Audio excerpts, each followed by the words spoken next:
What is up, people? How are you guys doing? I know I haven't made a video in a while, probably just a week, to be honest. By the end of this video, you're going to have an understanding on how to create an options menu. So make sure to watch to the end.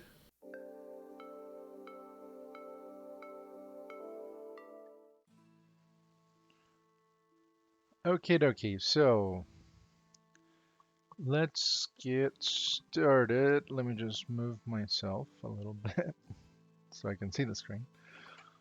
Um, dun, dun, dun. So let's go ahead and hide that. And we are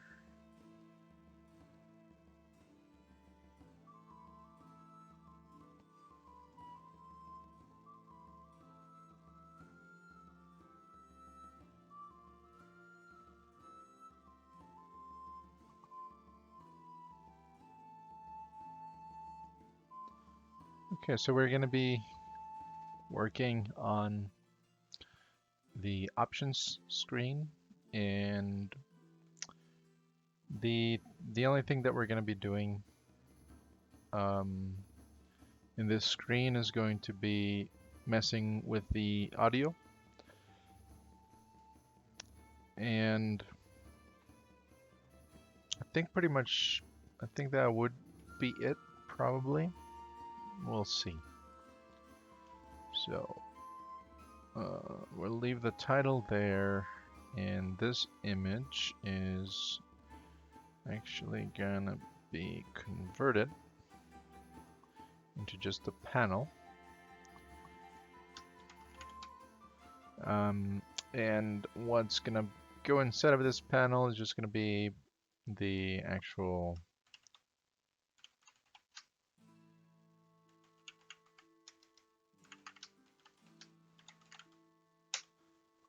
items that we're gonna be messing around with. We are going to need another button, and we're going to call it apply.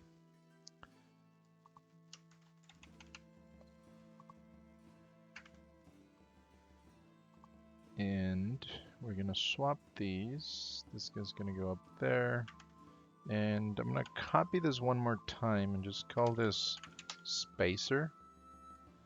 And delete that. And let's just delete pretty much everything else from it. And that way, instead of having the buttons looking kind of weird, we're just going to make sure that they're tight. And let's go ahead and create the item. So we're gonna need a panel, and this panel is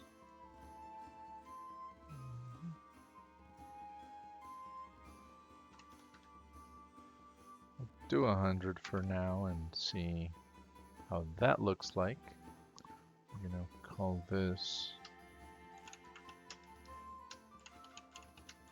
option item, and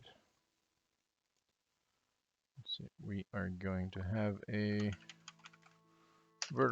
horizontal layout group, and we're gonna say that it's gonna start middle center, and so yeah. So the first thing we're gonna add is going to be the label, item label, which is just going to be, let's call this music or something. We're gonna make it centered and auto size for now, and maybe we're gonna, well, since the background is dark, we're just gonna leave it like that. And then we going to have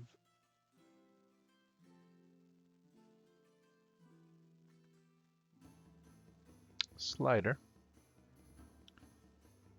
and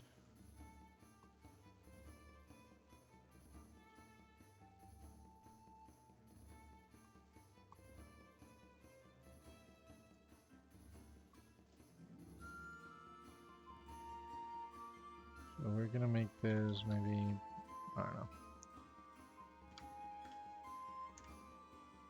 500 and 50, and the handle is going to be 50 to make it look nice. We're also going to be making this a value from 0 to 1, which it's already set. So it's pretty much going to be a percentage. And maybe we can also have a text field or input field right here. And we're gonna make it, I don't know, say 250 and 50, and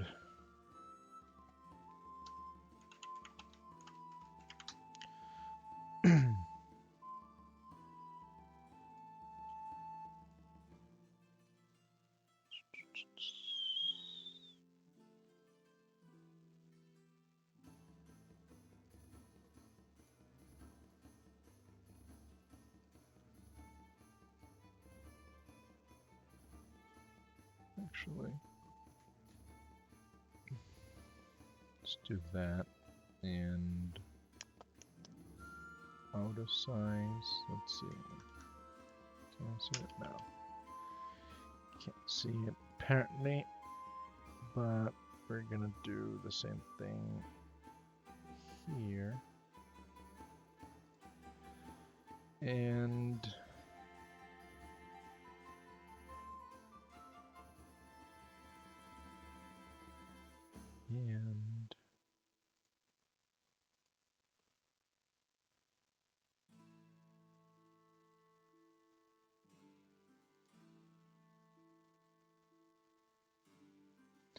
we're gonna make it a decimal number content type, so it only takes numbers.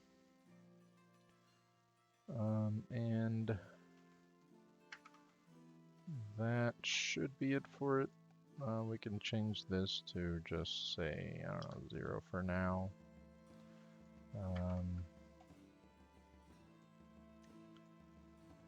And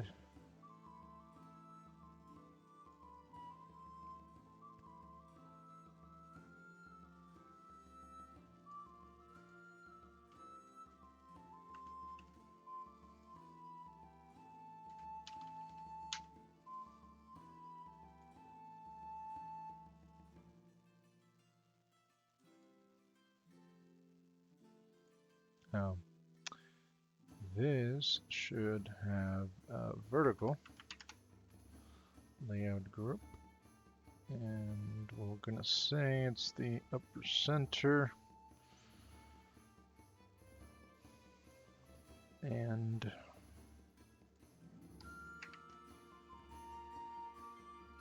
we are going to copy that one, just make another spacer with nothing inside of it. And this one is going to be 500 minus 200, 300. And we don't care about anything else there. And this one is just going to be called maybe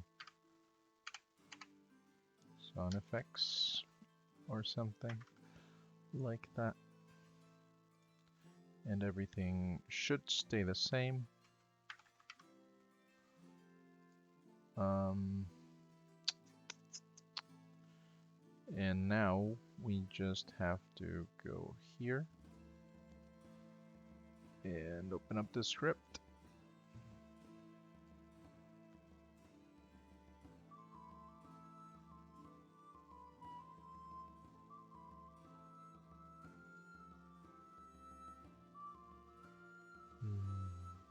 Let me, yeah, it's gotta open it properly.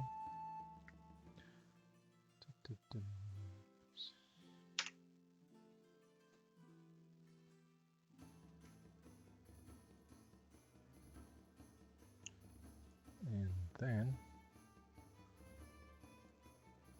we can open that. So let's see. I guess we could work on this one as well and just finish that one off. So on exit clicked, what we're gonna be doing is we're gonna say application.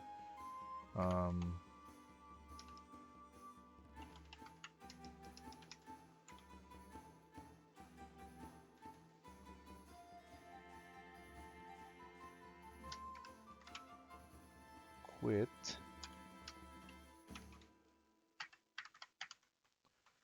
And that'll be it. And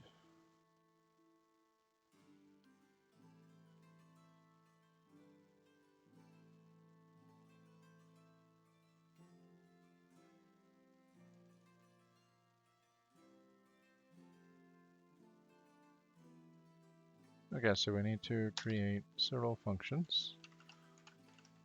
And we're gonna have on music value changed, and it's going to take a float, and we're gonna do that. Actually, well, we do need that. We need to store this information for this one, and we need to store this for the sound effects as well. So we need those, but we also need another one called on options changed click, or we'll just call it apply. Clicked. So when we do that, we'll get whatever values we cached from here and do whatever we need to do with that. And here,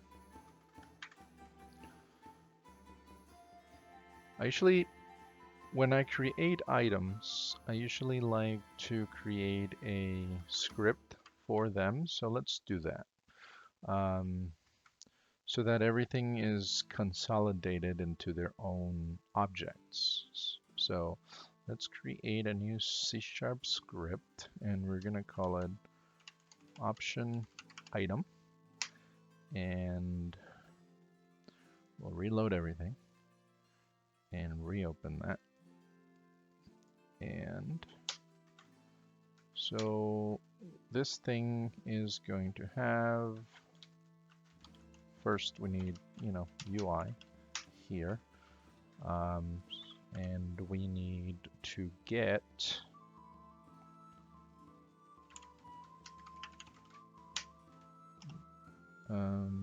private, and we gotta, what was it? It was a slider, so slider, we'll just say item slider, and it's not 0, it's null. I'm not in C++ at the moment. And we'll have another one for the TM Pro dot, that's going to be the input field, and we're going to say that this is called the item value field or whatever. And we're going to say that if the item slider is null, or the item value field is null, we're going to throw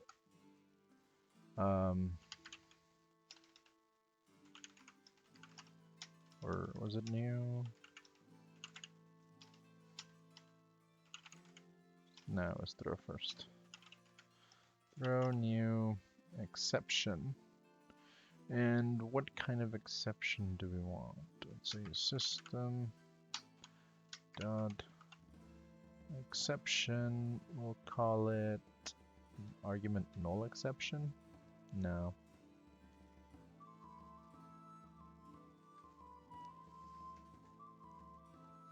Not sure. Let's just say whatever that is, and we're gonna say some of these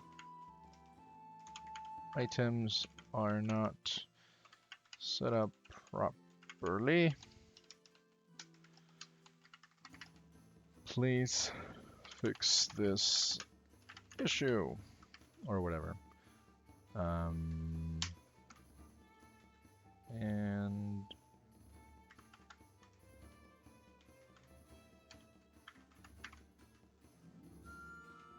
we could also say, okay,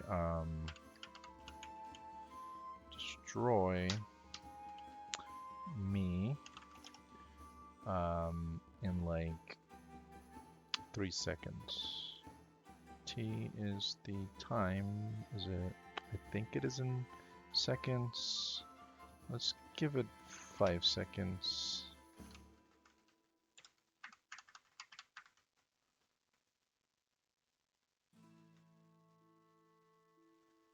And that's it for that.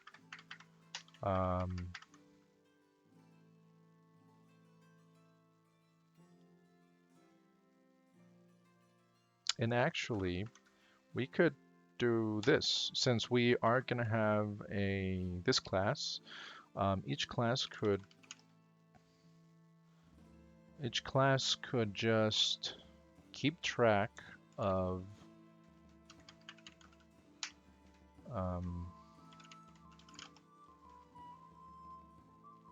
their slider value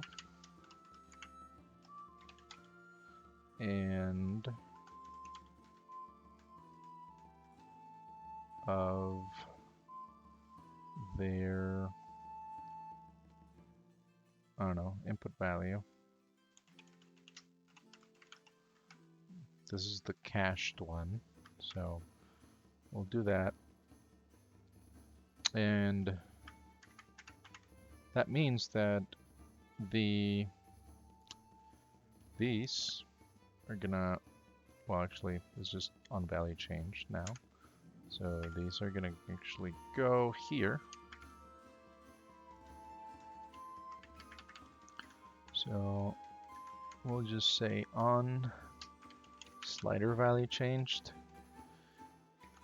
And I'm not sure if we need the, probably, maybe we'll try it. On input value changed. And we'll just cache them, right? So we're gonna say slider value equals value. And we're gonna say here input value equals value.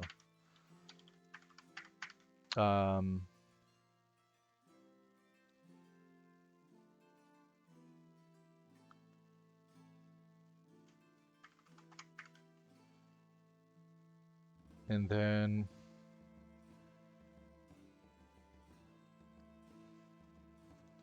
we could just have a function that says, has this value changed?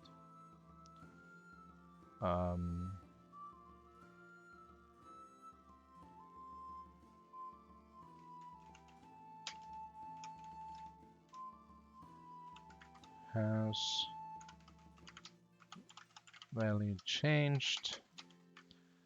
And we can just say item slider value.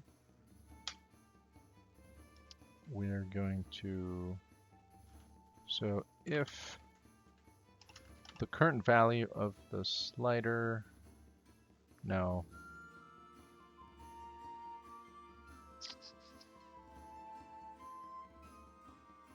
Okay. So this is going to be the previous value.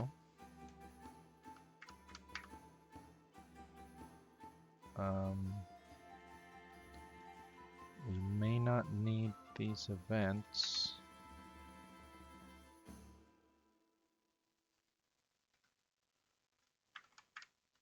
So whenever we start, if we're here,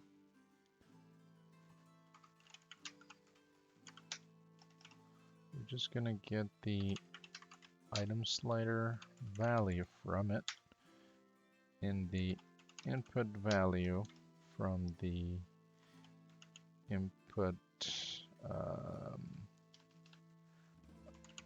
item value field.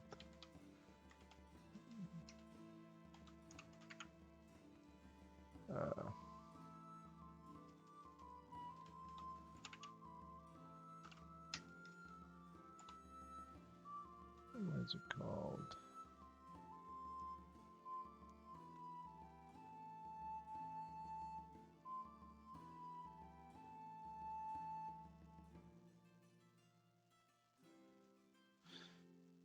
It would be probably text, right? So text. And then we get to parse it.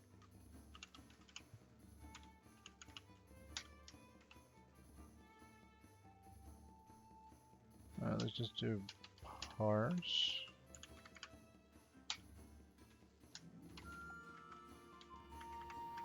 I wanted to take the time right now to thank every one of you for supporting me, subscribing, liking my videos, and it really means the world to me. Thank you so much, and I hope you enjoy the rest of this video. And we'll get that. So here now, bool result, we're gonna say that it is false. We only need to check one value, probably. And we might need one of those value changed triggers or events to be able to link between the two sections. So let's bring these back. Public void on slider value changed float value, and so I'll show you in a bit what I mean. So this is the input. So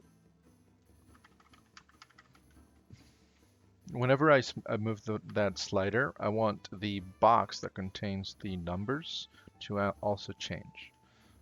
So to do this, we need to pretty much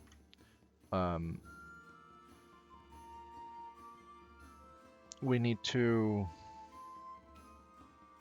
link them together, and I think the way we can do that is we can say that the item value field dot text is going to be the value dot toString, and in here we're gonna say that the item slider dot value is going to be this value, but this might not be correct because it might need to be a string. We'll see. We can actually probably do this and say on validate, no, value changed.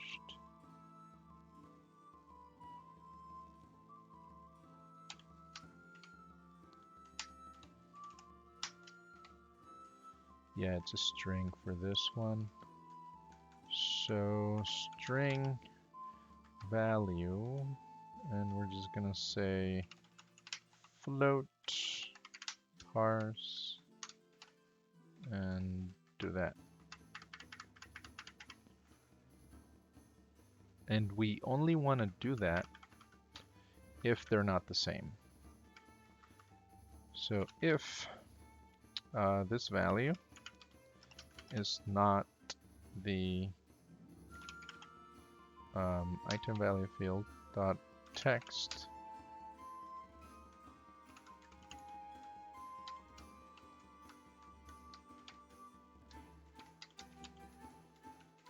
so if they're not the same, you do that, and same thing for here.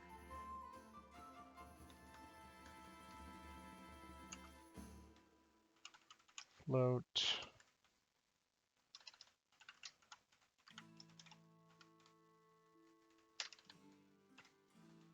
if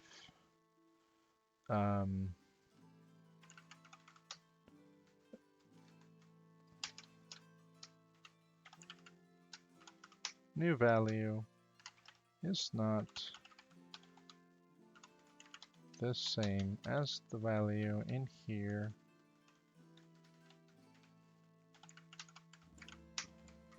we assign them like that. And so let's, to make our lives easier, we'll just do this. We'll say that the result is going to equal, so if it has changed, let's see, item slider dot value,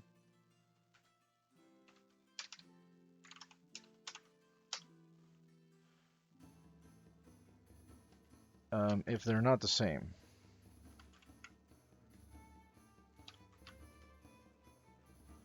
then it's going to be true. And we don't really need this one. Maybe we probably don't need it at all.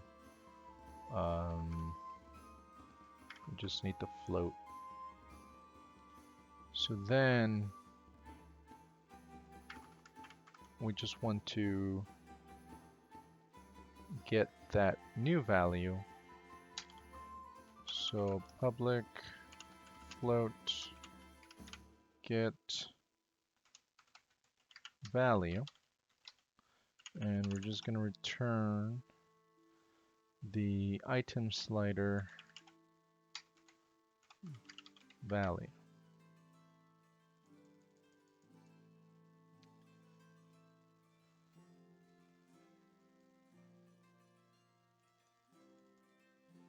Okie dokie.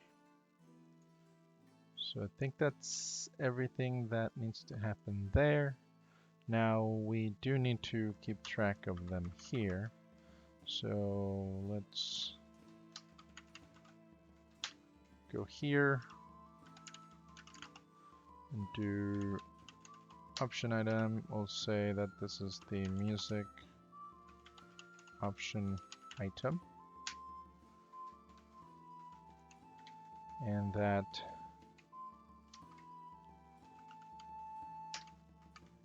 is the sound effects.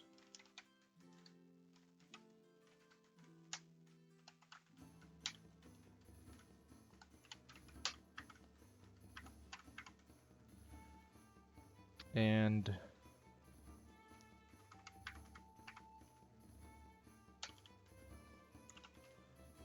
we'll just complain if one of these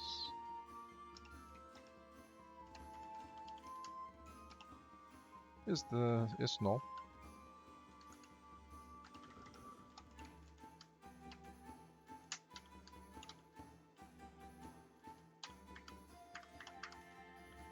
Then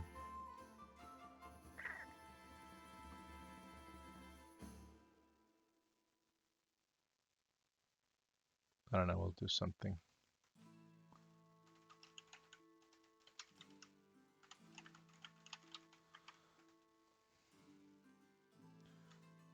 And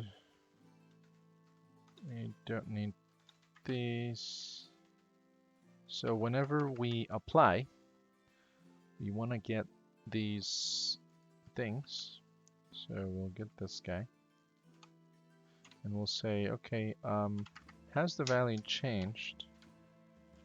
And if it has, then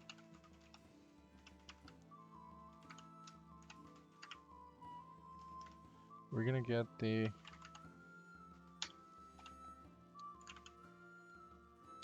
value from that, and same thing with the other one. And here we'll need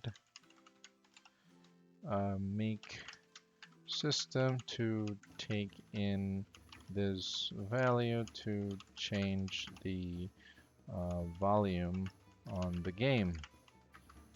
So we don't have that yet, and I don't think we can do actually anything on that because there's actually some objects that we need. But that's going to be probably our next tutorial after this one. We're going to learn how to create a sound manager or something like that. So this is going to be not that, but the sound effects option, because they both work the same.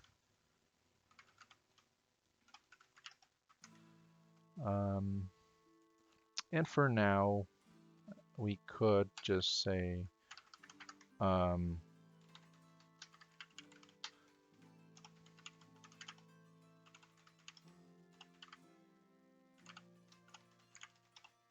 music value, and then we'll just say 0 to start off with. And same thing for the sound effects value. And we just don't create this here, and we'll just apply it and see if it changes. So I believe that should be everything that we need to do to make this work. We'll see. Let us go to, I guess first here. We're gonna go here, and we're gonna be choosing on options apply clicked.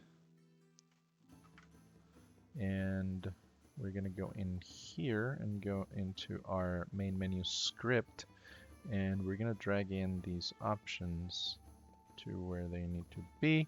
Oh, but before that, we actually have to add the new script that we added, which was option item, and it's going to take the slider and the input value, and that's it for that one. And same for this one, we're just going to do that. Drag in the slider and the item value, and they're all set up now. So let's go back to the main menu UI script, drag in the options to their proper space,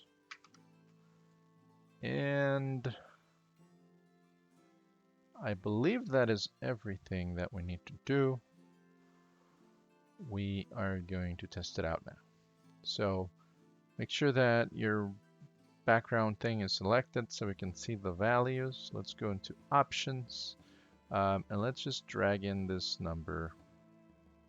I think we forgot to connect the actual sliders, so that's going to be pretty simple.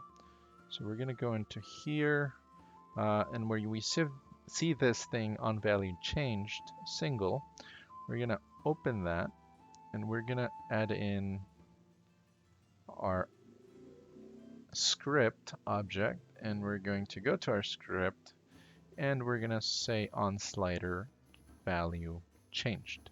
Okay. And for our input value, should be the same. Yep.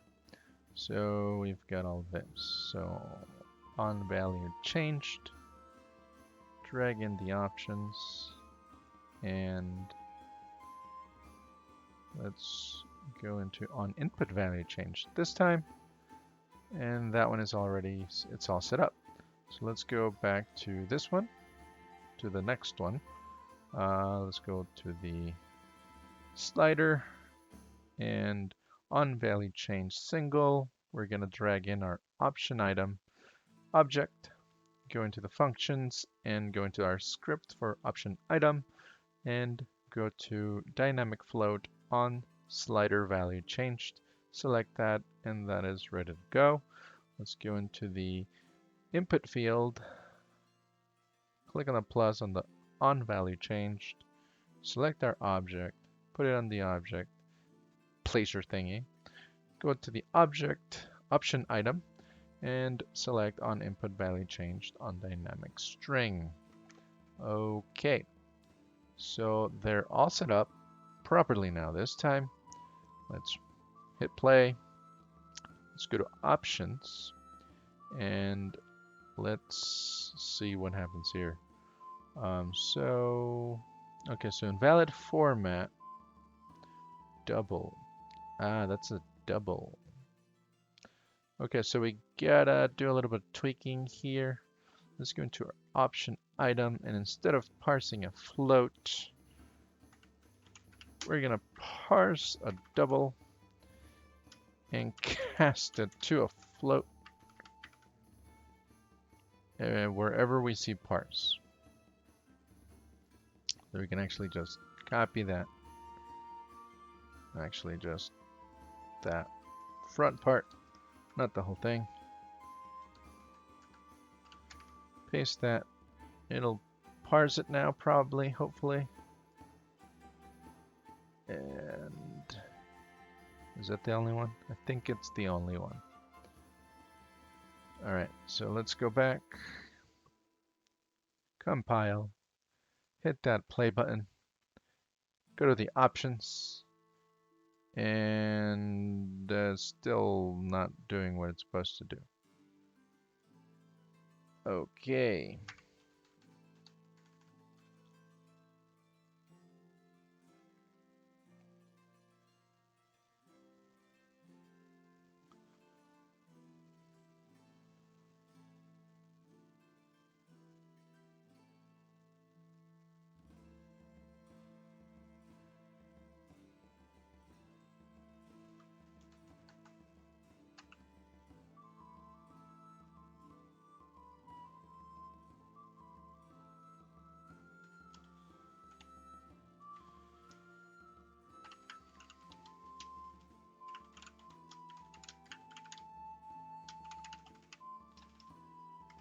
So let's see what is happening here. I'm gonna just let it show. Actually, since it's a string, I'll pass it that. And we'll see what the the item value field text is, and we'll see why it's not doing anything that we want it to do.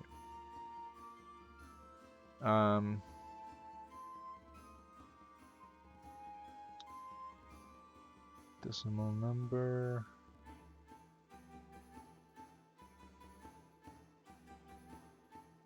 I feel like it's okay. I'm not sure. Let's test it out.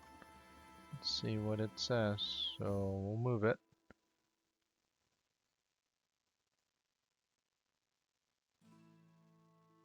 It's not even showing anything.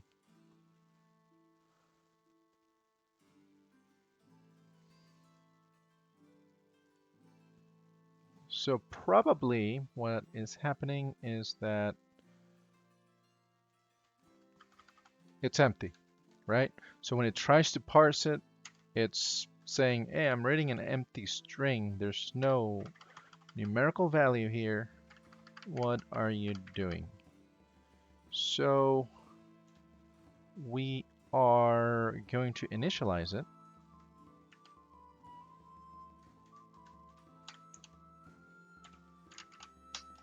to be.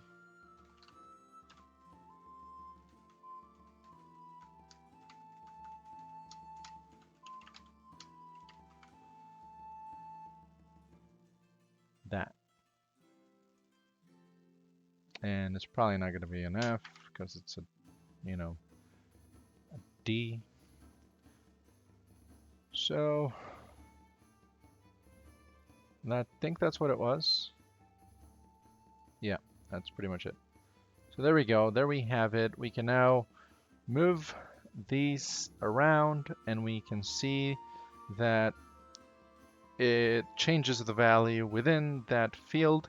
And if we do whatever we try to do here, it doesn't clamp it, but it should.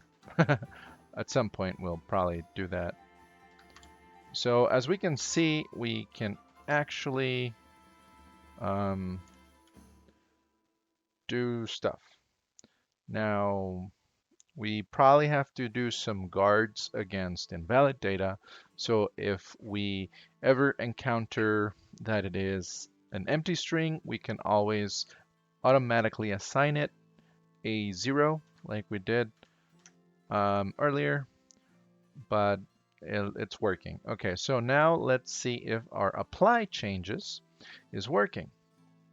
So let's see, where is our background? Here's our background. So right now our original values were 0, 0. So let's put this music at 0.25 and the sound effects, or actually maybe 0.5 and then 0.25.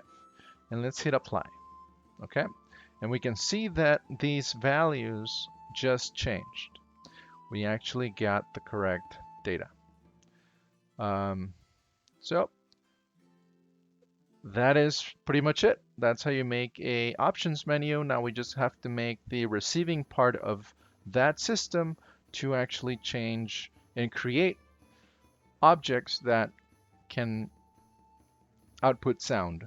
Okay, so thank you guys for watching this video. I hope it was really helpful, and I hope you guys enjoyed watching it as much as I enjoyed sharing it with you guys. Since we are coming to the end of our series, let me know what you want to see next. It is really, really important that you do if you want me to make something that is that you want to watch. Okay. Be sure to share this. I would really appreciate it if you share it with everybody. Like it, subscribe to it, and let me know what did you learn today. If you learned something new, comment down below. I want to hear from you. Okay? Thank you for watching again, and have a great day. I'll see you next time.